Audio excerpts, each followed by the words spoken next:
જામનગર મહાનગરપાલિકાની સ્ટેન્ડિંગ કમિટીની બેઠક યોજાઈ હતી, જેમાં 2 કરોડ ને 13 લાખના ખર્ચે 13 કામોને મંજૂરી આપવામાં આવી હતી। બેઠકમાં મહાનગરપાલિકામાં રહેલી ખાલી જગ્યા ભરવાનો નિર્ણય પણ કરવામાં આવ્યો છે। વર્ગ 1 ની 14 જગ્યા, વર્ગ 2 ની 107 જગ્યા, વર્ગ 3 ની 193 જગ્યા અને વર્ગ 4 ની 390 જગ્યા ભરવાનો નિર્ણય કરવામાં આવ્યો છે। સરકારના નિયમ પ્રમાણે 704 જગ્યાઓ પણ ભરતી કરવામાં આવશે।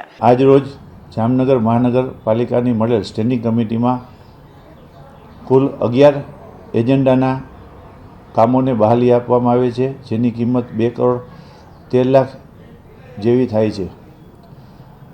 જે એજન્ડામાં રણજીત સાગર ડેમથી પંપ હાઉસ સુધી જે પાણીની લાઈન લઈ આવવાની છે તે માટે ખેડૂતોની જમીનના જે વળતર આપવાના છે તેની 1 કરોડ 36 લાખ તેમજ કોન્ટ્રાક્ટ બેઝના કર્મચારી જેની કમિશનરશ્રી દ્વારા 5% વધારો પગાર વધારો સૂચવવામાં આવેલ હતો, તેની બદલે કમિટીએ 10% પગાર વધારો મંજૂર કરેલ છે।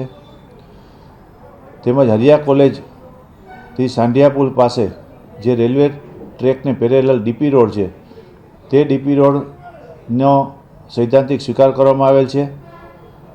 તેમજ મહાનગરપાલિકાનું જનરલ સેટઅપ જે છે તેમાં વર્ગ 1ના 14, વર્ગ 2ના 107, વર્ગ 3ના 669, વર્ગ 4ના 390, ઓડિટના 27 તેમજ સેક્રેટરી સેટઅપના 36 જગ્યાનું મહેકમ ને બહાલી આપવામાં આવેલ છે।